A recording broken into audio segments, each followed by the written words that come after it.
Ok, 8 horas da noite. Está havendo alguma tolerância para iniciar, Samuel? Não, pode começar já, tá? Não tem problema não. Bem, pessoal, boa noite. Aqui é o Jean Anderson que está falando com vocês. Eu vou ministrar aí os treinamentos relacionados à administração de materiais, que é o módulo de MM, e vendas e distribuição, que é o módulo de SD. Então, essa primeira semana, a gente vai ver a primeira metade do módulo de MM. Semana que vem, a gente vai avançar aí para finalizar essa exposição sobre o módulo de MM. Já viram o tamanho do nosso desafio, né?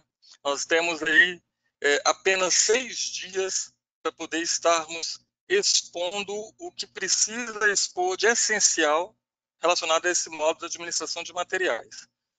Então, eu vou manter a dinâmica aí, de forma que vocês podem me interromper, aí, dependendo do que for, se a gente perceber que vão existir muitas interrupções, a gente pode trabalhar uma outra dinâmica e colocar as dúvidas para o final, tá?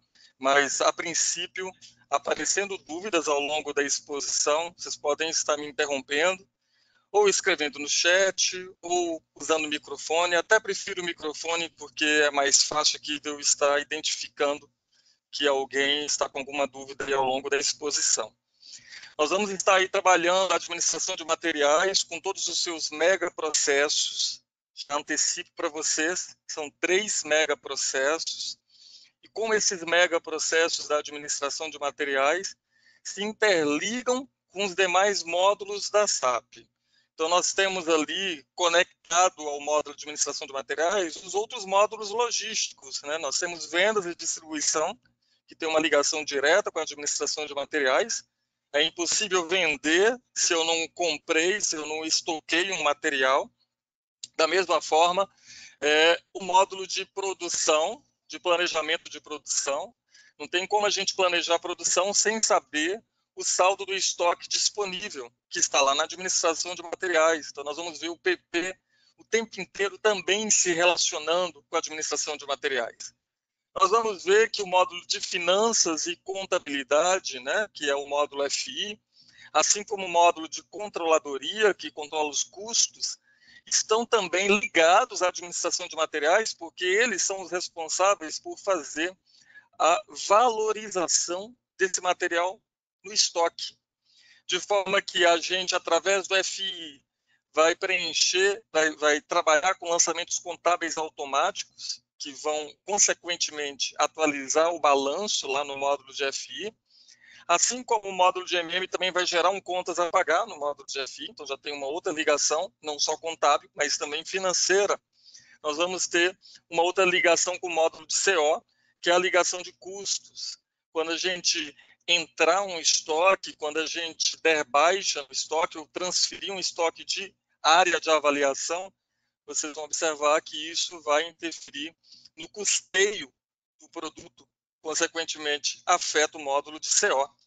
Então, vamos estar aí ao longo desses 6 dias trabalhando aqui, nós vamos estar trabalhando a integração desse MM com esses demais módulos, e não só isso, nós vamos estar também trabalhando como funciona esse módulo de MM dentro dele mesmo, mas sempre tendo em mente essa visão dos impactos nesses módulos que o rodeiam.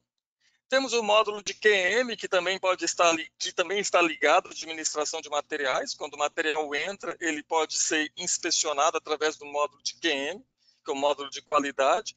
Temos o módulo de WM, que também serve para estocar material, que vai estar ligado à administração de materiais, ou seja, N módulos ali se conectam a esse módulo de MM. Bem, meu nome é Jean Anderson Oliveira, esse é o nosso desafio desses 6 dias que se seguem, tá? Vou falar um pouquinho aqui quem sou eu, né, quem não me conhece. Eu sou especialista SAP, tanto na administração de materiais, quanto em vendas e distribuição, e no Less Transportation.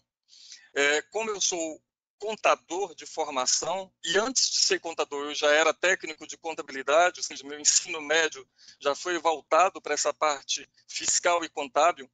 Em seguida, eu entrei na universidade, na UFMG, estudei ciências contábeis, depois me especializei em auditoria tributária. Nessa época da FMG, em que eu era aluno do curso de pós-graduação, aconteceu um concurso para a FMG e eu me tornei professor do curso de bacharelado em Ciências Contábeis. Lá eu ministrei várias disciplinas ligadas ao curso de Ciências Contábeis, entre elas Sistema ERP, contabilidade gerencial, contabilidade fiscal, contabilidade financeira. Então tenho essa experiência aí, além de mundo SAP, esse mundo também relacionado ao magistério, principalmente ao curso superior. Fora isso, minha carreira na consultoria SAP começou em Minas, sou mineiro, mas moro há muitos anos no Rio de Janeiro. Atualmente eu voltei para Minas, estou em projetos aqui em Minas Gerais. Passei por algumas empresas ligadas à siderurgia, indústrias, né? Passei por petrolíferas, por indústrias diversas, comércios diversos.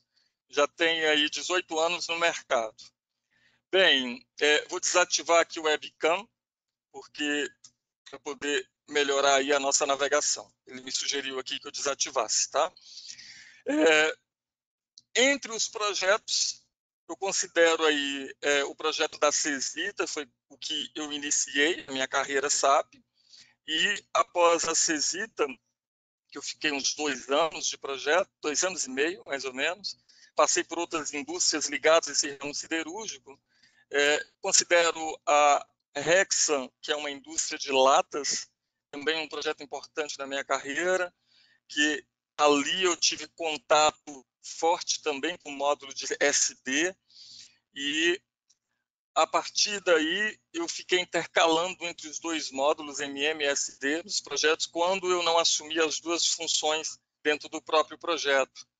A Zamboni também eu considero um projeto super rico aí na minha formação, porque além de estar atuando como MMSD na Zamboni, que é um comércio atacadista, eu também trabalhei com a parte ABAP.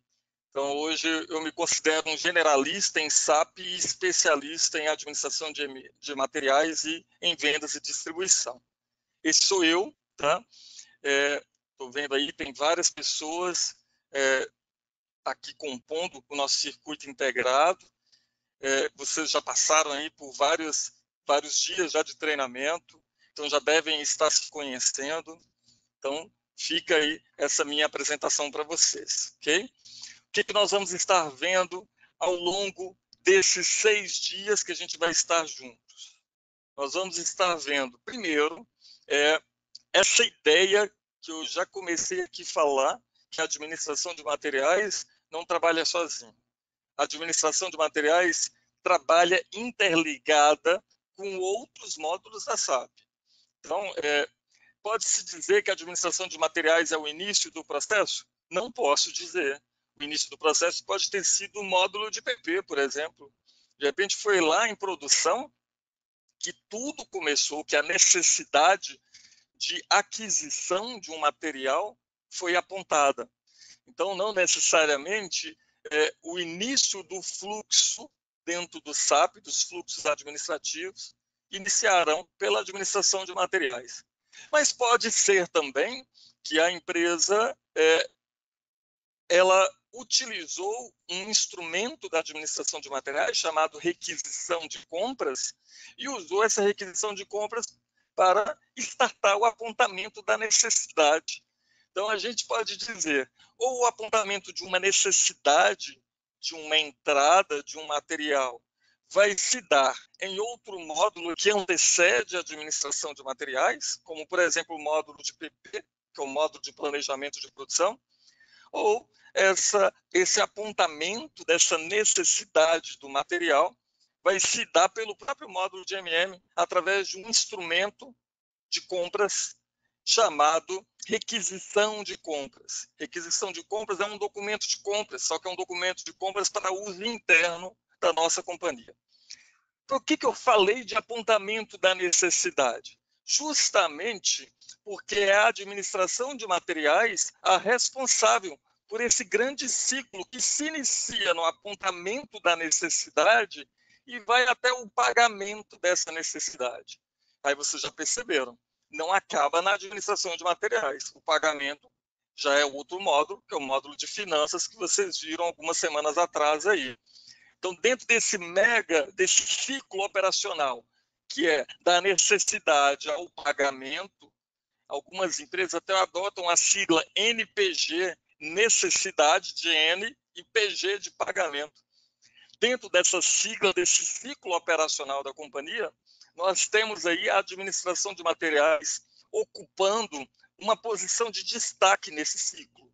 Mas observem, e eu reforço mais uma vez, a administração de materiais não está sozinha.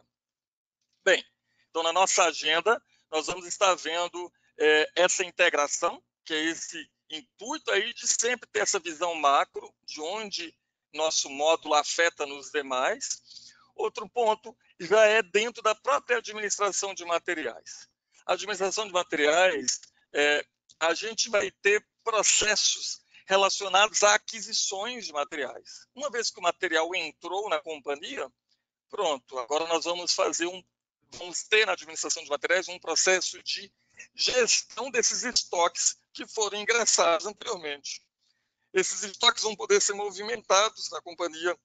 Essa gestão dos estoques e dos seus inventários, né, que é a verificação da existência desses estoques, também é feita através da administração de materiais. É um dos macroprocessos da administração de materiais, que está lá dentro da administração de materiais. Bem, o outro ponto que será a gestão da parte de gerar esse contas a pagar. É esse MM, essa administração de materiais, que vai ser a responsável por enviar esse valor a pagar para o módulo de finanças. Então, nós vamos ter, então, os processos de compras, tanto de materiais quanto compras de serviços. Então, vamos imaginar dividir o MM nesses dois grandes processos dentro da nossa companhia. Então, eu posso comprar um material ou eu posso comprar um serviço. Se eu comprar um material, eu posso estocá-lo, como eu posso consumi-lo imediatamente assim que eu adquirir. Ou seja, consumo direto. Quanto a serviço, não tem a opção de estocar serviço, né? Então, nós vamos ter a opção de consumir diretamente um serviço. Bem, prosseguindo, tá? Nós temos, então, a divisão na administração de materiais de processos de compras ligados a materiais, que podem ser tanto estoque quanto consumo direto, e, do outro lado, nós temos processos de aquisição de serviços, que a única opção que a gente tem é consumo direto. Os materiais que a gente vai adquirir, esses materiais, eles podem ficar no estoque e depois a gente pode movimentar esse estoque. Essa movimentação do estoque não necessariamente vai ser só o MM que vai executar. De repente, quem vai executar a movimentação do estoque é um módulo de PP lá, de produção, pode ser um módulo de PM, manutenção, pode ser um módulo de SD, no momento que for vender esse material para clientes, ou pode ser o próprio módulo de MM, administração de materiais. Bem, o fluxo de MM se encerra quando a gente faz a verificação dos saldos de estoque, né? Que depois que a gente movimentou os estoques, as entradas menos as saídas, vai dar um saldo ali, e aí essa verificação se esse saldo está correto é um processo de inventário. Isso tudo faz parte do nosso grande escopo do MM. Tanto que a gente divide a administração de materiais nesses blocos aqui. Os processos podem ser planejamento, que é esse tal desse MRP, e compras. Planejamento e compras é um bloco da administração de materiais. O segundo bloco tem a ver com a gestão dos estoques e inventários, assim como a gestão de serviços. E o terceiro grande bloco da administração de materiais tem a ver com lançamento ou verificação dessas faturas que vão ser lançadas. Essas faturas podem ser tanto de compras de materiais quanto de compras de serviços. Um outro ponto que nós vamos estar trabalhando aqui ao longo desses 6 dias é essa estruturação de como poderemos trabalhar a rotina, a sequência das configurações do módulo de MM. Então, como uma premissa da SAP, a gente costuma dividir as configurações nessas 3 etapas também. Então, esse número 3, inclusive, Já vale aí reforçar um número que é recorrente no SAP, principalmente no que se fala aí a administração de materiais e a venda de distribuição. Tá? Vocês vão ver aí que sempre a gente vai estar falando de 3 em 3. Por exemplo, os conjuntos de configurações, eu costumo dividir em 3 blocos. Um primeiro bloco, que é estruturar o módulo, seja MM, seja o módulo de SD, quando a gente for trabalhar SD mais à frente. O segundo conjunto de configurações é quais são as configurações necessárias para a gente colocar os dados mestres daquele módulo à disposição para que a gente possa lançar os processos. A estrutura do módulo, que é o primeiro bloco de configurações, é o esqueleto do módulo. Vamos fazer aqui uma analogia a um corpo humano, né? Para um corpo se manter em pé, ele precisa dessa estrutura óssea. A estrutura óssea do MM é composta de membros, de partes dessa estrutura óssea. Então, nós temos ali uma parte que está na parte superior, outras na parte intermediária e outras lá na partes inferiores, né, dessa estrutura desse MM. Nós vamos estudar aqui quais são os membros que compõem esse esqueleto do MM. Sem esse esqueleto, o MM não tem como funcionar. Esse é o primeiro bloco de configurações, sem dúvida, de qualquer projeto. Então, se você vai configurar um MM, um SD, um FI, um CO, primeira coisa, a estrutura já está montada, porque sem essa estrutura, sem esse esqueleto, não tem como levantar o módulo. O segundo conjunto, segundo bloco de configurações, tem a ver com aqueles dados que são dados repetitivos nos processos daquele módulo. Eu abri a nossa noite falando quais são os nossos processos e fiz um grande resumo aqui do MM, indicando que o MM está ligado às aquisições de materiais e serviços, de forma que os materiais podem ser para estoque ou para consumo direto. E outro escopo do MM é movimentar os materiais que foram para estoque e gerir os inventários. Então, esse é o conjunto de atividades que compõem esse nosso módulo chamado administração de materiais. Existem alguns dados que vão se repetir ao longo dessas etapas, dessas atividades do módulo. Por exemplo, um dado que vai se repetir demais na administração de materiais, ele se chama material. É óbvio, né? Chamar de administração de materiais. Então, o material é um dado mestre super relevante. É um dado repetitivo que, se a gente tiver um código e por trás desse código a gente puder dizer quais são os parâmetros por trás desse código, né? Quais são as características desse código, que outros campos podem explicar, detalhar melhor esse código, melhor esse material. Então, por isso a gente tem um dado mestre de materiais, um código que representa uma série de informações que a gente vai poder ficar usando ao longo dos processos de MM, desde uma etapa lá do início do apontamento da necessidade da compra, lá na requisição de compras, até uma etapa mais à frente, por exemplo, no momento em que a gente coloca esse material no estoque, ou até quando a gente lança a fatura desse material, que é a etapa final do MM. Então, é um dado mestre que vai se repetir ao longo de várias etapas desse nosso módulo administração de materiais. Dado mestre de material é super relevante.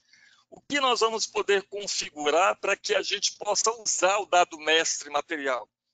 Muito atenção aí. Quando a gente fala de dado mestre, a gente não está necessariamente falando de configuração. Dado mestre é um assunto de usuário, né? É uma rotina da companhia ficar atualizando esses dados mestres, esses dados que são repetitivos ao longo do processo daquele módulo. Ok, para que alguém consiga fazer o cadastro desse dado mestre como uma rotina dele do dia a dia, bem, algumas configurações vão ser necessárias. Algumas configurações que podem servir para classificar esse dado mestre das mais diversas formas, ou até para organizar essa informação. Por exemplo, para eu criar um material, ele vai me perguntar, esse material é de que tipo? Pronto. O tipo do material é uma configuração que deveria ter sido feita por alguém, por um consultor, logo no início do processo, do projeto. Né? Assim que criou a estrutura, ele vai criar as configurações necessárias para que a gente, os usuários, possam usar no seu dia a dia aquele dado mestre chamado material, como, por exemplo, a configuração do tipo de material, que são as classificações do material. E assim tem outras e outras configurações possíveis, tanto para materiais, quanto para fornecedores, que é um outro dado mestre importante, quanto o mestre de serviços, que é um outro dado mestre importante para a administração de materiais. Outro assunto que nós vamos ver, aí já são os processos em si, tá? Aí nós vamos trabalhar os processos nesses 3 grandes blocos. Um bloco que eu vou chamar de planejamento e compras, em que eu incluo MRP e compras. Um outro bloco que tem a ver com a administração de estoques. E o último bloco, revisão de faturas. Tanto a administração de estoques quanto revisão de faturas são blocos ou megaprocessos do MM que contabilizam.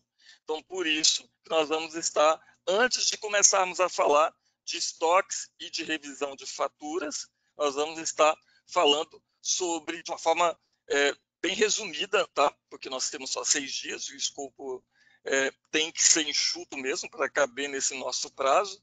Nós vamos estar aqui dando uma pincelada para vocês como que o SAP consegue fazer as contabilizações automáticas, seja na administração de estoques, que são as movimentações dos estoques, seja no momento do lançamento de uma fatura a pagar, que vai atualizar lá dentro do módulo de FI.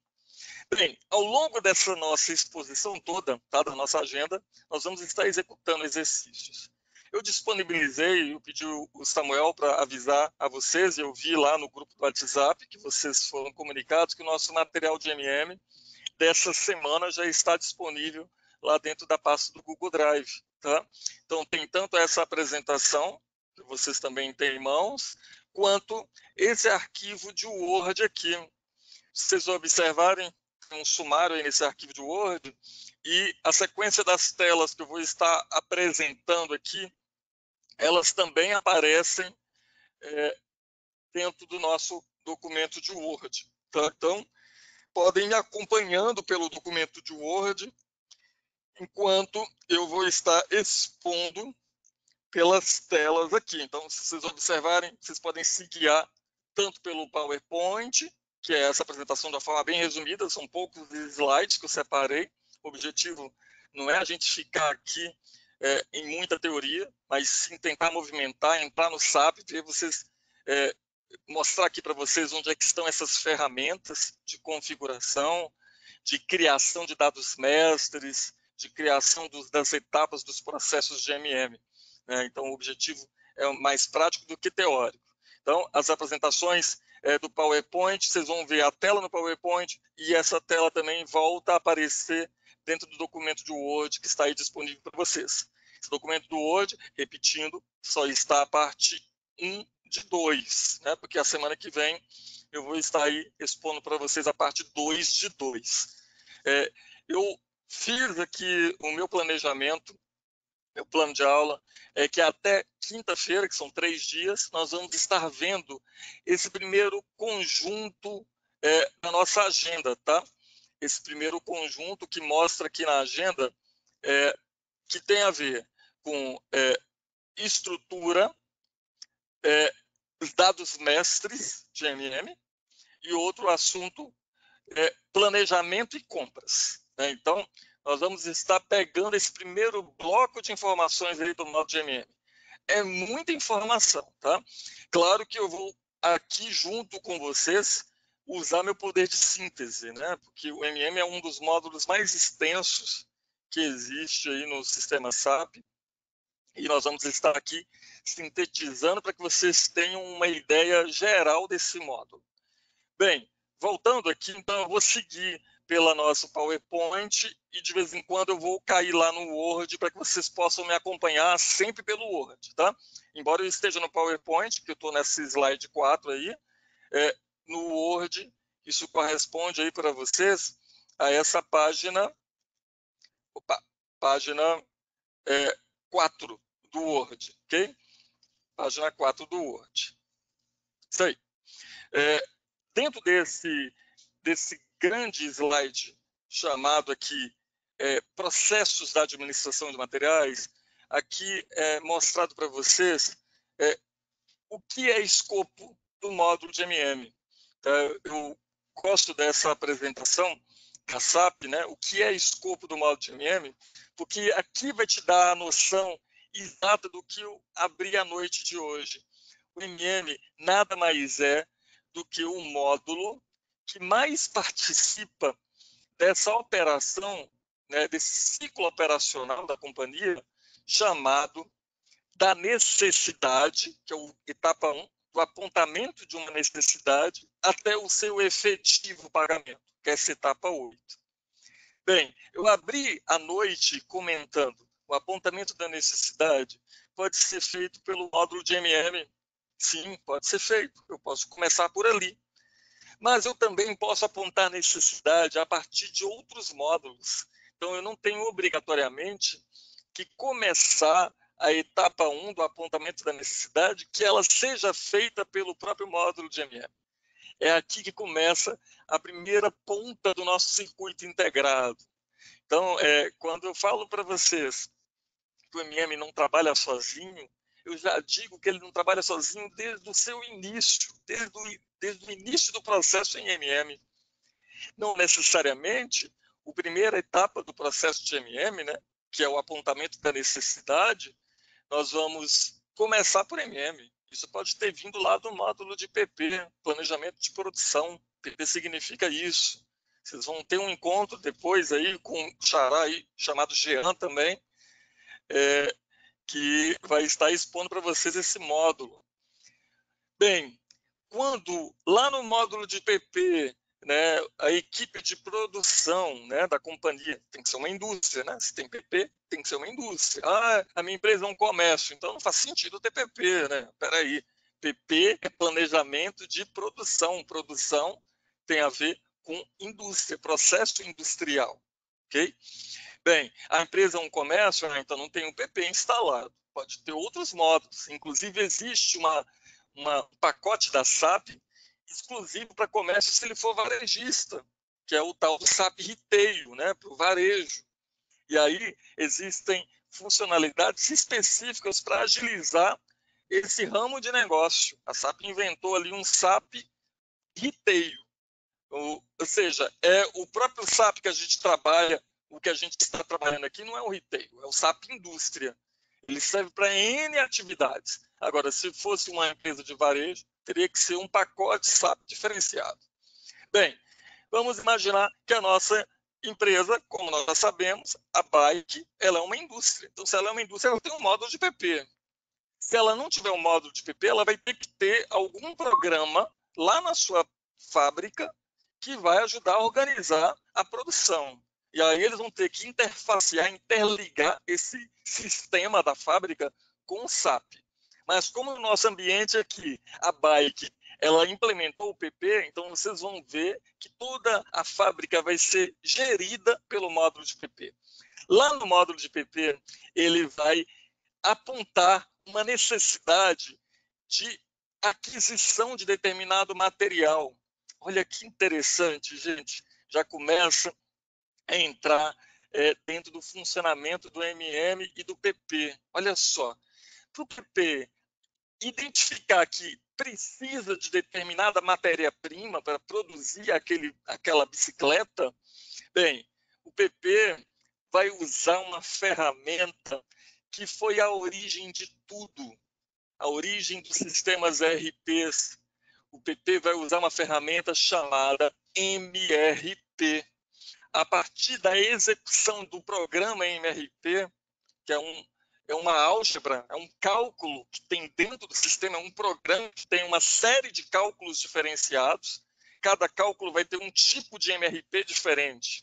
Então, lá em PP, ele vai executar um tipo de cálculo que vai fazer as contas e identificar preciso de quanto de matéria-prima, qual a quantidade de matéria-prima para produzir determinado produto acabado, determinada quantidade de produto acabado. E lá o PP identificou qual é a quantidade necessária e vai chamar lá no PP aquilo ali de necessidade bruta. Olha que interessante. A necessidade bruta é exatamente a quantidade necessária de matéria-prima para produzir aquele produto acabado. Essa necessidade bruta é bruta por quê? Porque eu ainda não pesquisei se eu tenho essa quantidade necessária no meu estoque. E aí, esse MRP ele é capaz de avaliar no SAP se esse estoque está disponível no depósito. Se ele estiver disponível no depósito, ok. Então, vai se comprar apenas a diferença entre a necessidade bruta e o estoque disponível, ou seja, a necessidade líquida. Olha que bonito, já te dei um conceito. Primeiro conceito da noite, já podem guardar aí. Guardem com vocês e compartilhem, tá? Não fiquem com conhecimento aí acumulado sozinho. Quanto mais a gente compartilha, mais a gente consegue novos, tá? MRP, então, é responsável pelo cálculo da necessidade líquida. Necessidade líquida é a necessidade bruta menos os estoques disponíveis. Só que aí é a necessidade bruta no tempo, não necessariamente a necessidade de hoje, pode ser a necessidade daqui a uma semana, daqui a 10 dias. Qual que é o estoque disponível daqui a uma semana, daqui a 10 dias? O MRP é capaz de fazer essa conta no tempo. É dinâmica essa conta. Ela não é estática, apenas o dia atual, a necessidade atual e o estoque atual. Não. Ele vai averiguar se eu tenho algum pedido de compras em andamento, ele vai imaginar que lá naquela época, daqui a uma semana, esse estoque já vai estar disponível. Então ele vai considerar que isso é estoque. Eu não preciso mandar comprar de novo se já tem um pedido em andamento. Esse MRP é capaz, ele tem essa inteligência para poder avaliar essa disponibilidade aí no tempo. Bem, o PP, então, na nossa empresa Bike, vai estar startando lá essas necessidades de compras apenas do que é líquido, do que não tem em estoque. Isso cria-se no SAP uma tal de requisição de compras. Então, agora, só abreviando, dando aquele tapa rápido, essa requisição, o setor de compras vai ter acesso a ela. Então, olha, o setor de compras vai cuidar, a partir de relatórios de requisição de compras que foram criadas pelo MRP, setor de compras vai correr atrás do mercado, identificar fornecedores possíveis para atender fontes de suprimento, seria quais são os fornecedores que podem suprir essa necessidade líquida desse material. E vai selecionar um deles, né? Um deles vai ser selecionado pelo nosso comprador, setor de compras. Então, ele vai pegar essa cotação vencedora, que ele cotou com vários, e vai selecionar a vencedora. Essa cotação vencedora vai ser transformada, convertida num pedido de compras. Então, olha, começou com uma requisição de compras gerada pelo MRP. Essa requisição foi transformada em cartas, em cotações, que são enviadas para os fornecedores, e a nossa empresa, de posse das informações dos vários fornecedores, escolhe uma delas. E essa cotação vencedora se transforma num pedido.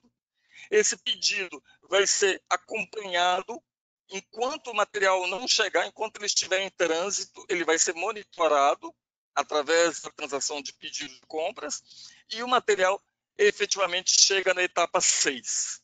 Então, a etapa de planejamento a compras é o nosso assunto aí até quinta-feira. Observem, detém 8/8 do nosso processo em administração de materiais. Planejamento, que tem a ver com esse MRP, que pode ser executado lá pelo módulo de PP, mas que influencia diretamente no MM. Essa conta MRP não é exclusivo de PP, ele é dos dois módulos, tá? Tanto o PP quanto o MM utilizam esse programa chamado MRP.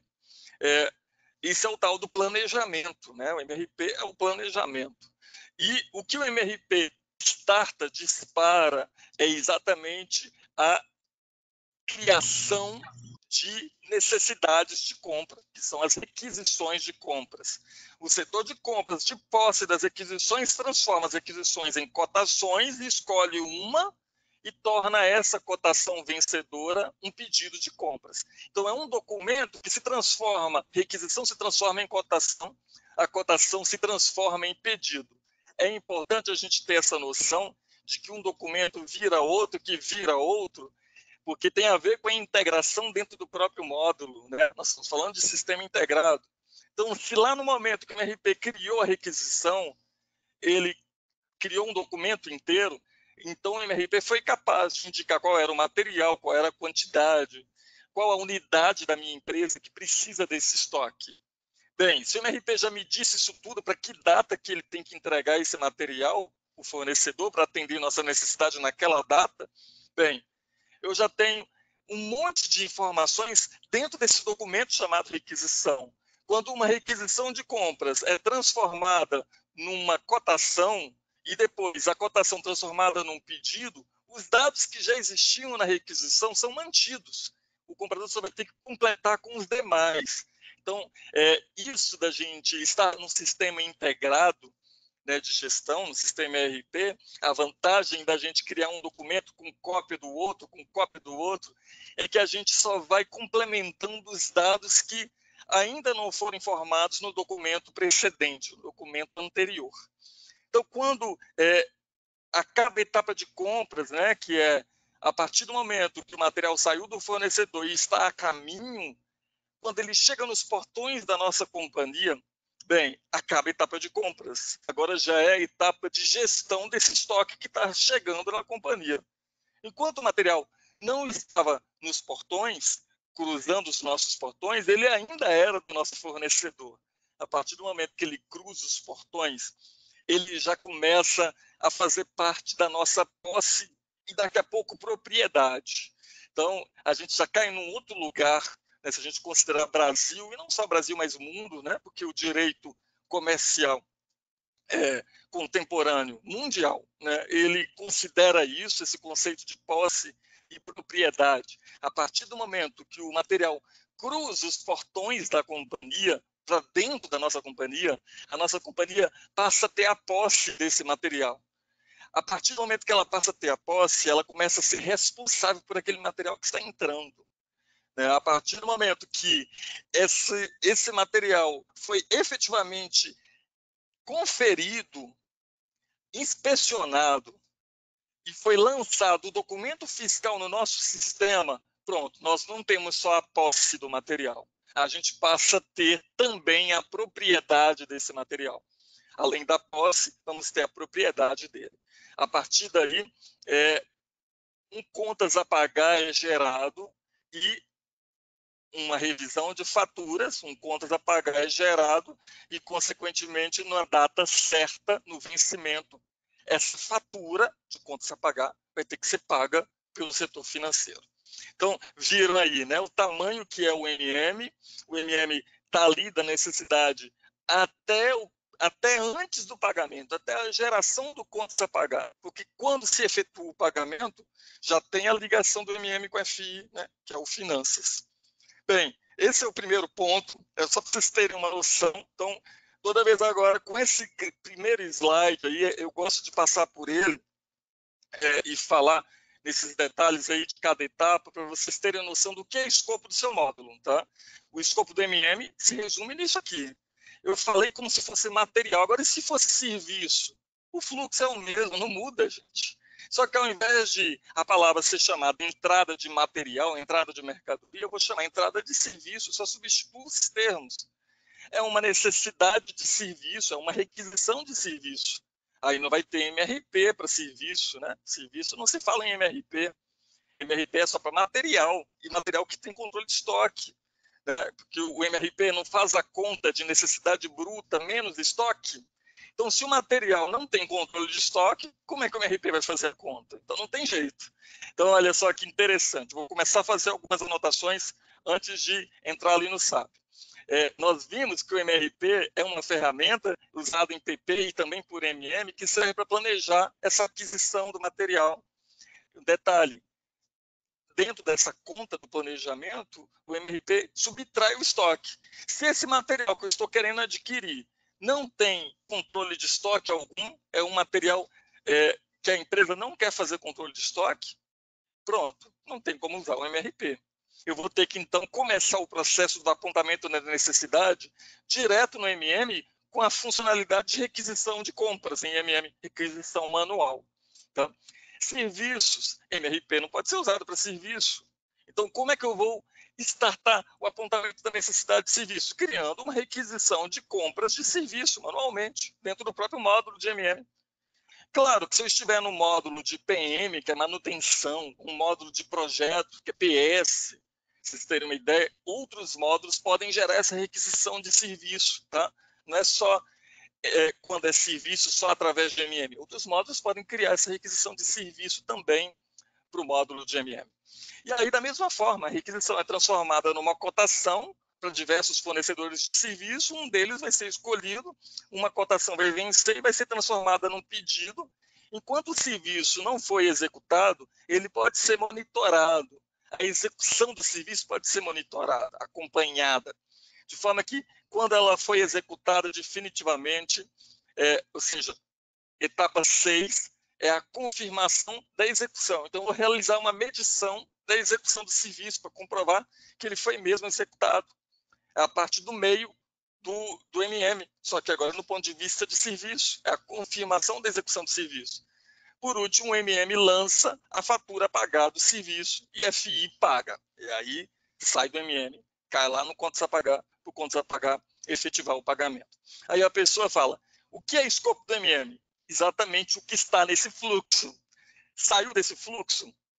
O que está fora do fluxo? Quando foi estoque, observa que dentro do fluxo tem um armazém, né? Então, toda a gestão desse estoque, né, quando a etapa 6 é lançada, e o material é um material de estoque, bem, tem toda uma gestão de estoque que é dentro do MM, tá? Até o material sair, tá? A partir do momento que o material está sendo gerido, os movimentos de baixa não necessariamente vão ser feitos por MM, podem ser feitos por módulos diversos que vão estar integrados ao MM. Então, no início do MM, vários módulos podem apontar necessidade. Na parte do meio do MM, vários módulos podem executar movimentos. Um PP baixa estoque, um PP entra estoque de produto acabado. Um SD baixa estoque, um SD devolve material vendido, devolve vendas, então lança entrada, um SD também é capaz de lançar entradas, um PM, que é manutenção baixa estoque. Vocês terem uma ideia, então vários módulos executam, estão integrados ao MM para poder fazer a movimentação dos estoques. E a parte de revisão de faturas do MM tem a integração direta com FI, né? Gera contas a pagar. Bem, então, esse primeiro momento era isso, tá? Eu quero abrir aí o fórum. Alguém gostaria de falar alguma coisa? Eu vi aí uma vozinha aí, pode lançar, tá? Tá fazendo. Alguém gostaria de falar alguma coisa? Eu gostaria de ouvir. Vai lá. Eu Tá estou bom. abrindo de novo aqui o webcam, tá? E alguém pode falar?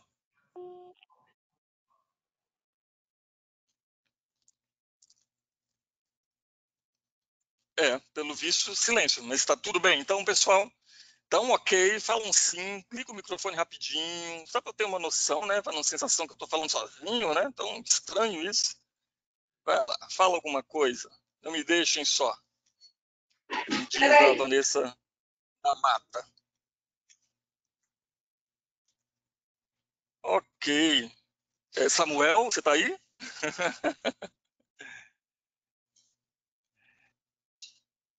Pessoal? Ok. Desliguei aqui o webcam.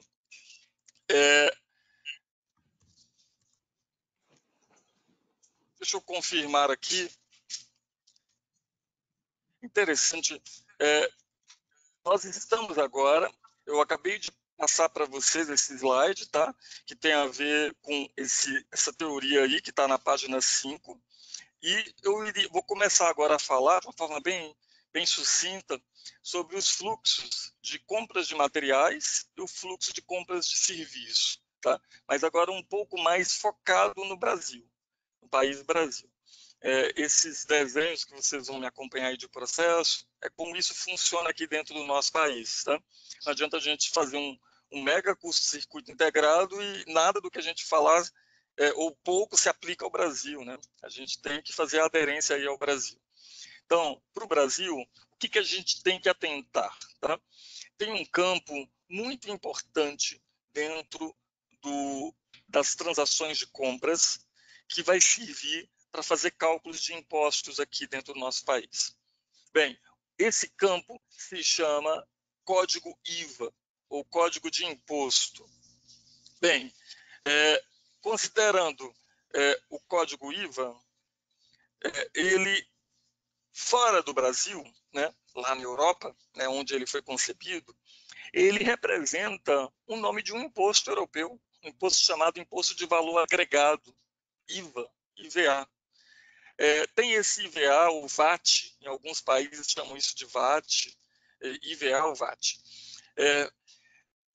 Ele é um imposto único que se aplica uma alíquota em cima de uma base 100%.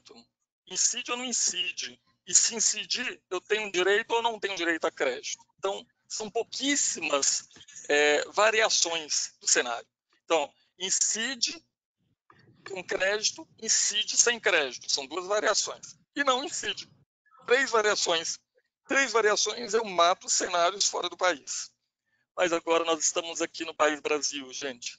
País Brasil, eu não tenho um imposto único. Simples Nacional, a pretensão da existência do Simples Nacional é exatamente consolidar os tributos brasileiros, mas ele só serve para pequenas e microempresas, né? As empresas grandes, as que têm SAP, não vão ser do Simples Nacional, elas vão ser empresas com todos os tributos possíveis. E nós podemos ter até 5 variações de tributos para um único item dentro de uma nota fiscal. Bem, eu não teria ali 5 campos de códigos de imposto, né, disponíveis no setor nas transações de compras, né? Então a SAP usou o mesmo campo que ela usa para IVA lá na Europa e nos demais países e adaptou para o Brasil. O IVA no Brasil ele não é um imposto único como acontece lá fora. O IVA no Brasil é uma combinação de vários impostos. Por exemplo, I0, imposto nenhum, não incide.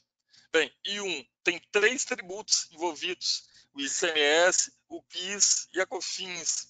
Continuando, I2, ICMS, ST, PIS e COFINS. I3, o I4 é o mais completo, ICMS, ST, IPI, PIS e COFINS. Então, só para vocês terem uma noção, eu posso ter até 5 tributos juntos. Alguns falam, mas Jean, né, faz sentido, esse tanto de tributo deixou de ser bitributação, 5 vezes tributação? Não, calma, alto lá. Cada tributo tem o seu fato gerador, tem a sua hipótese de incidência. Então, tem um tributo é porque o material circulou. Tem um outro tributo é porque o material que está circulando ele é derivado de uma produção industrial. Então, ele foi produzido por uma indústria. E é essa nossa indústria que está efetuando a saída do material. Bem, não, eu faturei. Né? Então, o fato de estar faturando não é simples movimentação, tem um contas a pagar. Então, nós vamos ter que pagar PIS e COFINS. Bem, o governo do estado estipulou que, por fins de sonegação fiscal, para diminuir a sonegação fiscal, ele não vai querer que o ICMS seja apenas o ICMS comum. Ele quer que a nossa indústria, que está adquirindo material de outra indústria, ela vai ser, ou a indústria que está vendendo para nós, vai ser substituto tributário de alguém lá na frente da cadeia que o fisco não confia. Ele não quer, ele não confia que alguém varejista vai pagar o ICMS na época certa. Então, ele manda que a indústria lá atrás, quem está me vendendo, que recolha o ICMS de alguém lá na frente da cadeia, que é a substituição tributária. Gente, podem ter todos esses tributos juntos, mas cada um ele vem de um cenário específico, de uma hipótese de incidência específica. a gente vai ter que identificar, enquanto comprador, né, quais são os tributos que existem dentro da nossa compra. E aí vem o dilema do comprador. Eu, para ser comprador, tenho que saber tributos? Olha, o ideal é que você saiba, né? O ideal, né? A gente espera que você saiba. Faça treinamentos. Como é que você vai adquirir um material com preço legal se você está ignorando o imposto, o tributo, e o tributo faz parte do valor total da nota, né? Então, que seleção de fornecedor é essa que você está executando o comprador? Que seleção é essa que você está executando o comprador? Se você está ignorando um importante valor que compõe o total da nota, que é o valor do imposto. Então, por isso, em compras já se tem que formar o IVA. O IVA vai ser o responsável por ativar os cálculos dos impostos. Já dei o primeiro sinal aí de como funciona imposto aqui no nosso país, Brasil. Lá fora também é a mesma coisa, o sentido do IVA lá fora também é um código que vai ativar o cálculo dos impostos. Só que lá é um cálculo único. Aqui no Brasil podem ter até 5 cálculos diferentes. Vocês já viram aqui. Bem, informei o IVA certo? Basta isso? Não. Eu tenho que ter certeza se o preço está bem calculado, tá? Eu vou ter que ligar para o fornecedor e perguntar para ele, fornecedor, qual que vai ser o total dessa compra? Qual que é o total da nota que você vai emitir para mim, fornecedor?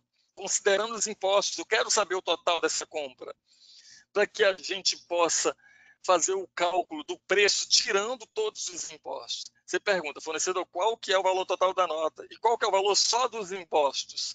Pronto, você com essas duas informações, comprador com essas duas informações, ele arranca do valor total da nota os impostos, ele descobre qual que é o preço líquido.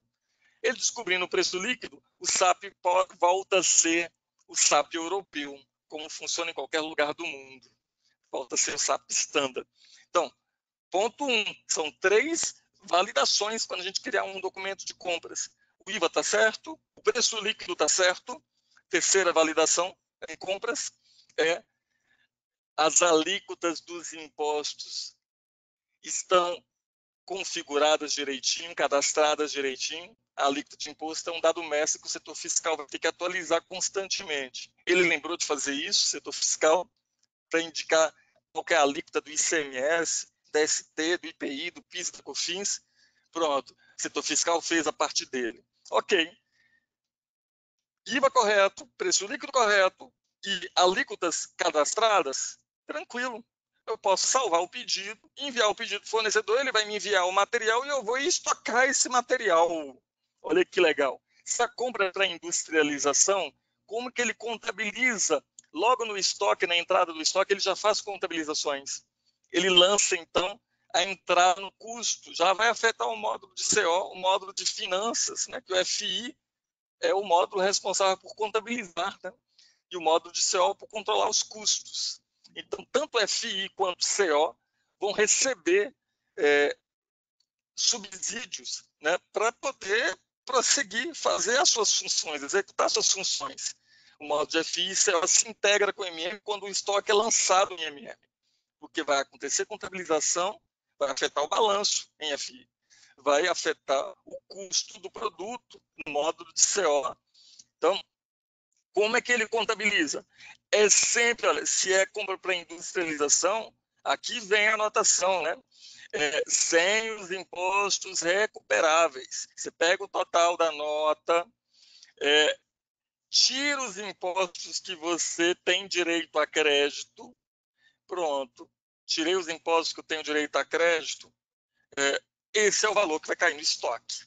Qual que é o valor que ele contabiliza em estoque? É simplesmente você sempre pegar o total da nota e tirar os impostos que você tem direito a crédito, os impostos que estão nesse total da nota, os impostos que você vai poder recuperar o crédito.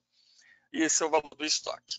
Bem, por último, depois desse estoque físico lançado, o almoxarife só lança quantitativo, mas quando ele lança essa quantidade salva, uma contabilização é feita. E a pessoa fala, mas Jean, com que valor que ele fez? Se o almoxarife não informou valor nenhum, bem, você não tinha criado um pedido de compras antes? o preço líquido do pedido estava certo, o IVA estava certo, as alíquotas estavam definidas? Se estavam, pronto. O SAP, quando o almoxarife lançar amigo quantitativo físico da entrada, o SAP é capaz de pegar o custo, né, que foi informado, os preços, os valores foram todos informados no pedido, pega aquelas informações do pedido e contabiliza. É o pedido que dá as ferramentas para essa contabilização acontecer aqui na Amigo. Por fim, o processo acaba na Miro, e é na Miro que é lançada uma nota fiscal e que aparecem os impostos que eu tenho direito a crédito. Assim é quando é para industrialização. E se for compra para consumo, muda apenas o IVA. A gente continua tendo que calcular o preço líquido, a gente continua tendo que formar alíquotas para que o pedido seja correto. Mas eu tenho que lembrar de que o IVA tem que ser diferente. O IVA não pode ser o mesmo IVA da industrialização. O IVA de consumo ele tem que ser diferente porque eu não contabilizo crédito nessa compra para consumo. Os impostos que vão aparecer na nota, eu não tomo crédito deles. Eles vão todos para custo do estoque. E aí eles vão ter uma contabilização diferenciada. Tanto que quando a gente lançar Amigo, ele vai pegar os dados que estão no pedido e vai olhar o IVA que está lá e vai ver que o IVA mandou pegar o estoque e lançar o imposto e lançar na conta de estoque e não lançar na conta de imposto. Se vocês observarem, como é que é contabilizado? Bem, o estoque de consumo é o preço efetivo, ou seja, tira os impostos que eu tenho direito a crédito, que na compra de consumo é nenhum, eu não tenho direito a crédito a nenhum imposto. Então vai ser o total da nota, né? E eu adiciono os impostos não recuperáveis. Então, seria essa conta. Então, quando a gente lança uma entrada física, né, de uma compra para consumo, o estoque acaba sendo o total da nota e soma-se até alguns impostos que podem ser cobrados além da nota, né, que é o tal do diferencial de alíquotas, é um imposto que é cobrado além da nota fiscal do nosso fornecedor. A gente paga para o fornecedor a nota e tem vários impostos que o fornecedor nos cobra na nota dele. Além desses, além dos impostos que estou pagando para o fornecedor através da nota dele, eu tenho que recolher uma guia à parte chamada DIFAL, e eu faço a guia para o governo do estado comprador, né, de onde situa a minha filial. Bem, e aí esse custo do DIFAL também é agregado ao estoque na hora que a Amigo é lançada. Ah, como é que eu sei se o almoxarife não sabe o valor do DIFAL? Calma, amigo. Lembra que alguém fez um pedido e informou um IVA. E no IVA tinha o DIFAL previsto. Se no IVA tinha o DIFAL previsto, pronto. Amigo é capaz de fazer, resgatar o cálculo que o pedido já tinha feito e jogar esse valor do DIFAL no estoque. Bem, a Amigo é lançada, e assim, nesse momento do lançamento na Miro, que é a última etapa, que é o contas a pagar, né, a Miro lança a nota fiscal. Bem, compras de serviço é um fluxo muito parecido. Diferença, IVA é diferente. O IVA de compra para industrialização é diferente de compra para consumo. Assim como compra de serviço tem que ser um IVA para compra de serviço. Então, eu dei uma sugestão, IVA começando com D aqui, tá? Então, dependendo das combinações dos impostos incidentes, vai ter números diferentes, esse IVA aqui de MM. Então, tenho que me preocupar com o IVA certo, tenho que me preocupar com o preço líquido, né? O preço tem que estar calculado correto, tirando os impostos, que é o tal do preço líquido. E eu tenho que me preocupar se os impostos, as alíquotas, foram configuradas pelo setor fiscal, senão esse PIS e COFINS vai ficar zero. Alguém teve que colocar uma alíquota de PIS e COFINS lá no dado mestre de imposto. É uma transação de configuração que a gente vai falar aqui ao longo dessa semana.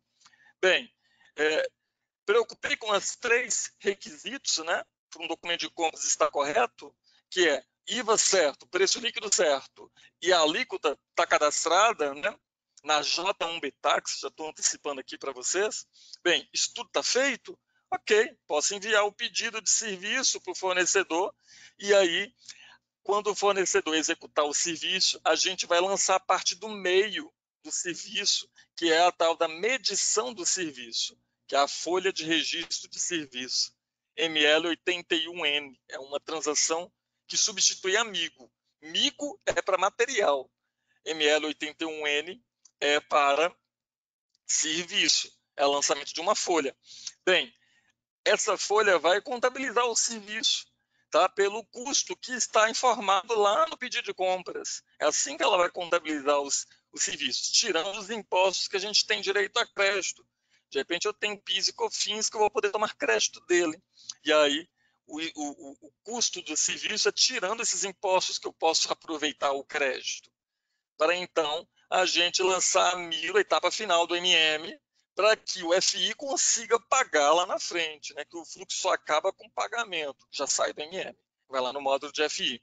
Então é na Miro que é lançada a tal da nota fiscal de serviço eletrônica. É na Miro que a gente vai contabilizar os impostos que a gente tem direito a crédito. Então, resumindo, nós vimos aí todos os principais fluxos de aquisição, tá? De materiais e de serviços. Lembrando que matéria-prima, que é material para industrialização, costuma ser para estoque, material de consumo costuma ser para consumo direto, por exemplo, para um centro de custo, sem movimentar estoque nenhum, vai direto para um centro de custo. E serviço só vai para consumo direto, é impossível ser estocado, né? Então, eu tenho aqui, olha, praticamente os 3 cenários possíveis. Um compra para estoque, que é material de industrialização. Normalmente ele é para estoque. Um que é para consumo direto, por exemplo, compra de material de uso e consumo. Embora a gente também possa estocar esse material de uso e consumo. Nada nos impede, tá? Mas tem empresa que compra consumo direto para um centro de custo, para algum objeto de custo lá do módulo de CO, por exemplo. Bem, e o último, serviço. Serviço é impossível estocar, então ele vai ter que ser comprado direto com um objeto de custo, né? Algum lá do módulo CO, por exemplo, ou um PP da vida, né? Ou um PM, um PS, algum objeto de custo de algum outro módulo que vai consumir esse valor desse serviço. Alguém vai ter que pagar por isso, tá? Vamos, já fiz aí avançamos bastante já em exposição, já chega de falação, agora eu quero mostrar, tá? Então, antes de começar a mostrar, abrindo mais uma vez o fórum aí, já tem 1 hora que eu estou aqui falando sem parar, né? Eu ainda não ouvi ninguém, espero que esteja tudo bem, tá? Se não, levantem a mão, tá?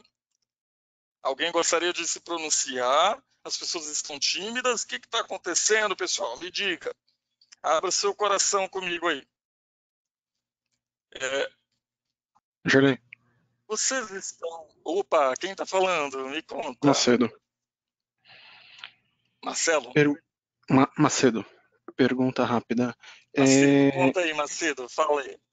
Quando fazemos a entrada do material lá para o SCP, normalmente se usa o movimento 101, você registra a entrada, certo? É o mais comum. Sim.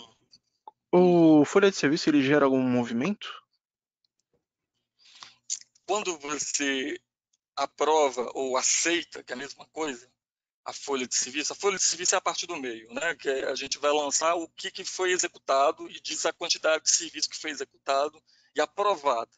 Quando você aperta a bandeirinha de aprovada aquela medição, ele automaticamente cria internamente um movimento, como se fosse um movimento de consumo direto, movimento 101.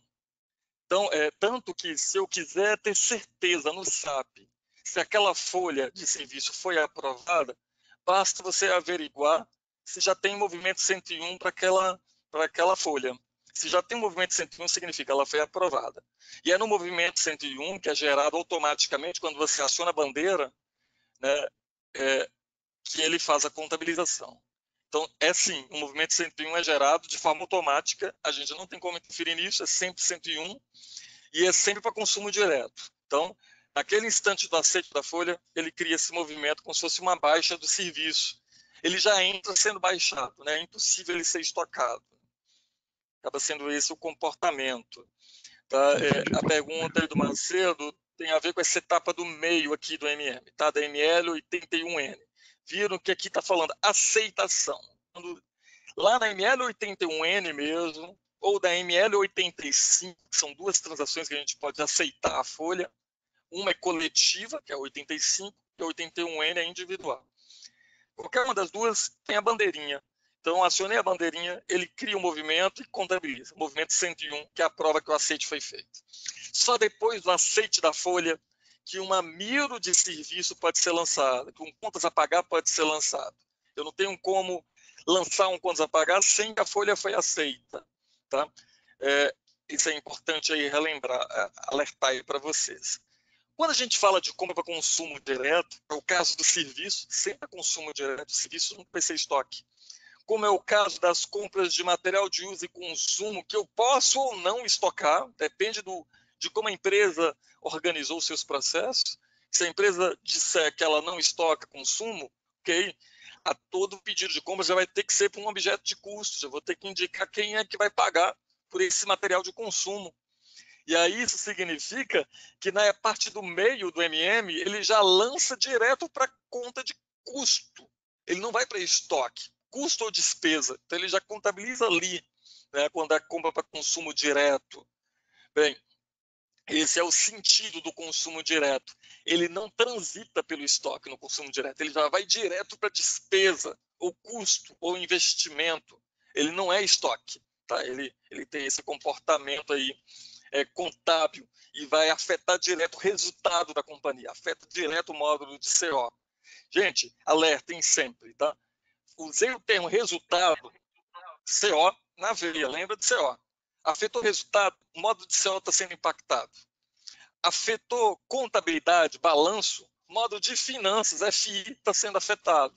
Então, percebem isso? Mexi na conta de estoque, mexeu no balanço, é conta, contabilização, né? Estoque, balanço. Então, amigo pode afetar tanto FI quanto o CO. Bem, essa é a nossa grande introdução aí, tá, do MM. Tem uma aqui de Enéas, né? Porque nosso tempo é curto, eu tenho que dar um jeito de resumir, né? Por mais que eu falei tanto, ainda assim, isso foi um resumo, tá? E espero não ter assustado vocês. Que bom aí que o Macedo falou. Mais alguém, vai lá. Aberta aí o fórum, antes da gente avançar para o próximo assunto, tá? Gostaria de ver mais gente. Conta aí. Tem vários recados aqui, meu Deus, eu não vi ninguém. Opa, vou ler ali. Agora que eu estou vendo. Está pedindo para eu maximizar o slide. Nossa, vou voltar aqui, olha. Ixi, tem gente que fala aqui, muita coisa. Boa noite, boa noite, boa noite. Vou descer aqui. Modo apresentação. Uma empresa comercial varejista ou atacadista, o SD pode ser a origem do apontamento da necessidade. Que bonita, que pergunta bonita, eu adorei isso. Sim, sim. Depende do processo de venda. Vocês já ouviram falar de make to order ou make to stock, né? O SD trabalha com um conceito ou com outro conceito. Se for make to stock, eu só vou conseguir vender o que eu tenho em estoque. Se for make to order, significa que eu posso criar a ordem de venda, a ordem de cliente, e essa ordem de venda, que eu estou prometendo ao cliente que eu vou vender para ele um material, ela que vai startar o processo de compra em MM. Eu posso nem ter o material no estoque. E aí no make to order, a ordem de venda é capaz de criar uma requisição de compra, informando nessa requisição o número da ordem de venda de cliente lá, para que quando o estoque entrar na Amigo, né, na entrada do material, esse estoque esteja vinculado àquela ordem de venda para ninguém pegar esse estoque. Esse estoque tem que estar bloqueado para aquele documento que o gerou. Então tem esse lado aí, sim, o SD pode apontar a necessidade. Olha que bonito isso, gente, estou gostando de ver. Porque quando a gente fala que o MM aponta a necessidade, sim, se eu executei o MRP através do próprio MM, o MM pode executar MRP. Assim como o MM pode criar requisição manualmente, sem ser através do MRP.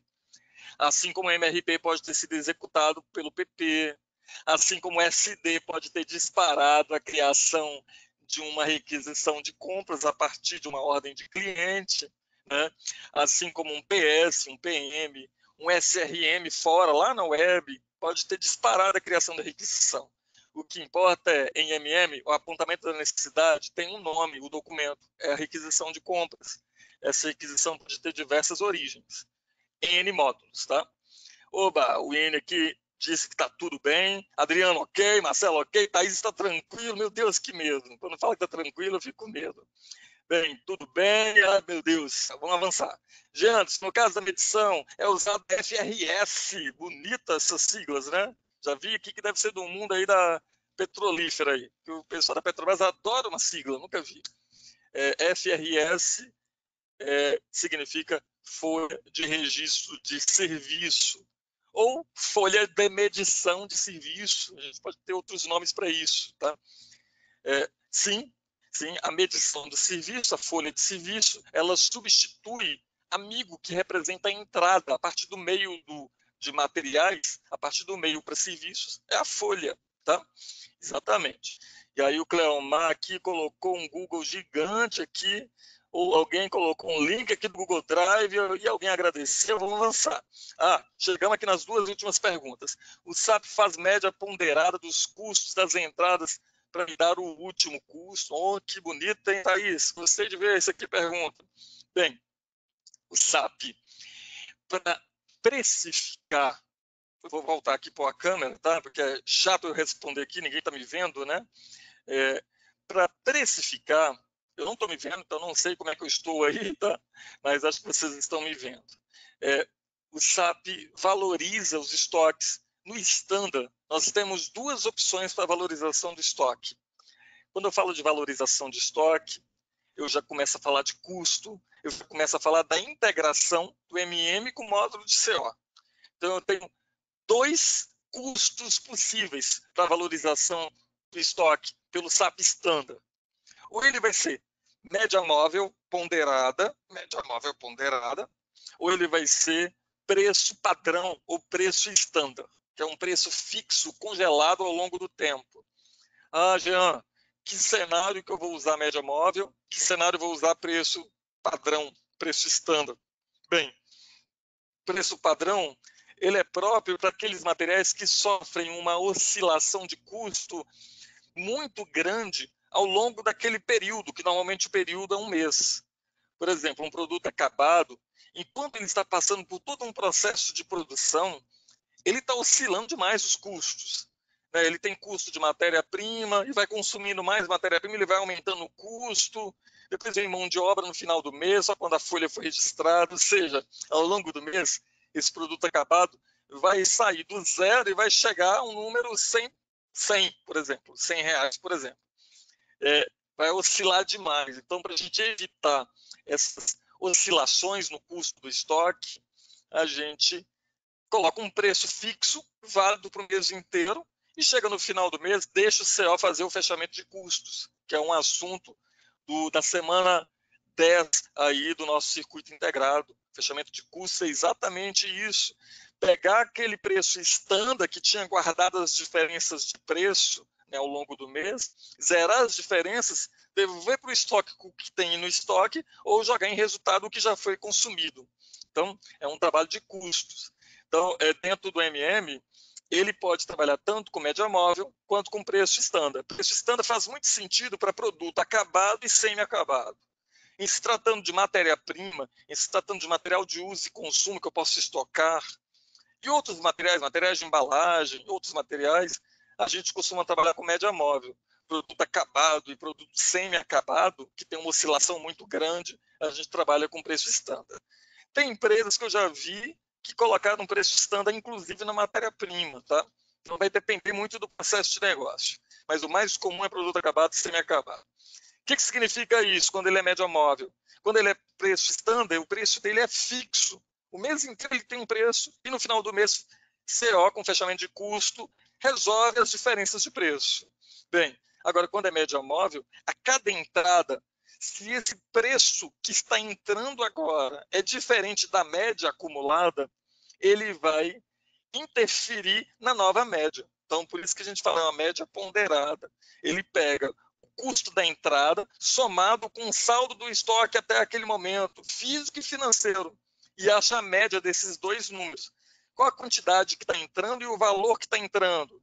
Qual que é o saldo quantitativo e em valor que já estava no estoque? Soma tudo e divide as quantidades totais. Soma todos os valores financeiros, divide as quantidades totais. Pronto, a gente chega na média móvel ponderada. Isso aí que é o preço média móvel. Tá? Cleomar, um determinado produto pode ter duas finalidades na empresa: óleo diesel para fim industrial ou consumo, frota de veículo. Perfeito. Bem, essa é a grande polêmica, né? Se o produto pode ter mais de uma utilização, o campo utilização está lá no cadastro do material, na visão de contabilidade, e ele é único para aquela visão de contabilidade. Bem, o que eu já vi as empresas fazendo?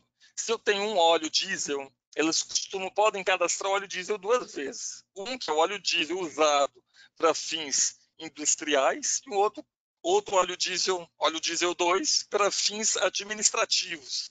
Isso vai interferir no cálculo dos impostos, na recuperação de imposto, no custo do óleo. Isso tudo vai interferir. Que se ele é para uso administrativo, eu não posso tomar crédito dos impostos. Se ele é para uso industrial, eu posso tomar crédito dos impostos. Então, eu vou ser obrigado a segregar um do outro. Uma forma de segregar os dois óleos é tendo dois códigos de materiais diferenciados, tá? Não usar o mesmo código. Isso é o que algumas empresas adotam. Outra opção, ao invés de ter dois códigos, a empresa pode estar trabalhando com um recurso que existe no MM, que tem as suas limitações, tá?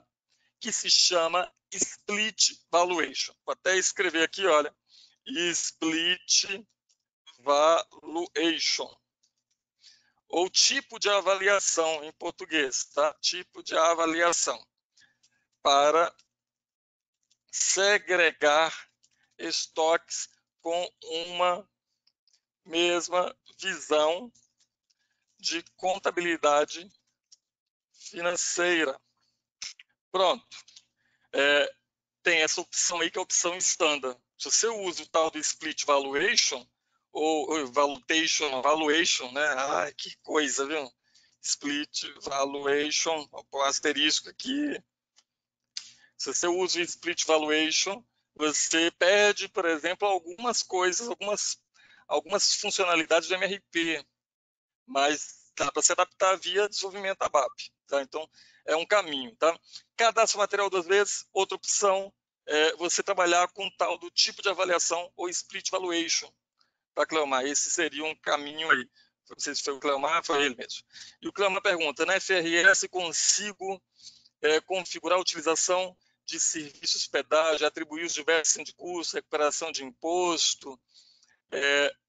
Se você consegue configurar... Bem, você pode ter diversos centros de custos. Né? Você não precisa ter um único centro de custo para o consumo direto. Essa é uma das primeiras respostas. Tá? Um ponto. Se você parte desses custos, você pode tomar crédito, e parte dos custos de serviço você não toma crédito, então você vai ter que segregar em dois serviços diferentes. Não vai poder ser o mesmo código de serviço, senão a gente vai ter o mesmo problema com relação ao material. Né? O mesmo material, se você vai poder trabalhar com split valuation, mas com serviço não tem esse negócio de split valuation, não vai ter como trabalhar isso. E aí, no caso de serviço, vai ter que separar em duas linhas de serviços separadas. E aí, um você fala que toma crédito, o outro você fala que não toma crédito. Bem, da mesma forma, para materiais, serve para serviço. Consumo direto, ou seja, centro de custo, eu posso comprar para um único centro de custo, pagar, como eu posso comprar para vários centros de custos. Dentro do pedido de compras, para cada linha, para cada item de um pedido, de uma requisição, de uma cotação, de um contrato, a gente pode distribuir até 99 objetos de custo. Aí a pessoa fala, mas Jean, eu tenho 200 centros de custo na minha empresa, não serve, sabe, vou arrumar outro sistema. Eu falo, calma, amigo. Você só pode 99 por item, então cria 3 itens. Distribui em 3 itens. Eram 90, 200 unidades para 200 centros de custo. Então, cria aí um item com 99 unidades para 99 centros de custo. Item 2, 99 unidades para 99 centros de custo. E o item 3, com a diferença que faltou, sei lá, 3 unidades para 3 centros de custo que estão faltando para fechar as 200 unidades. Então, é só raciocinar. Tá? A gente tem limitação de quantidade de linhas por uma questão sistêmica, de performance. de quantidade de rateios por item, mas você pode ter mais de um item num pedido, né? Distribui entre eles, tá? Existe classificação contábil simples e múltipla. Simples é quando é um centro de custo só. Múltipla é quando são vários centros de custos. Pronto, mais alguém gostaria aí de aproveitar esse momento aí que nós fizemos essa mega introdução, essa 1h20 aí, serviu aí para a gente falar aí do MM com outros modos, do MM consigo mesmo. Praticamente a gente fechou o escopo do MM nessa 1h20. Sabe? Eu já falo, você já pode ser consultor júnior, você já sabe o que o módulo faz. Você só vai ser um consultor júnior de verdade quando você começar a configurar, né? Aí a gente pode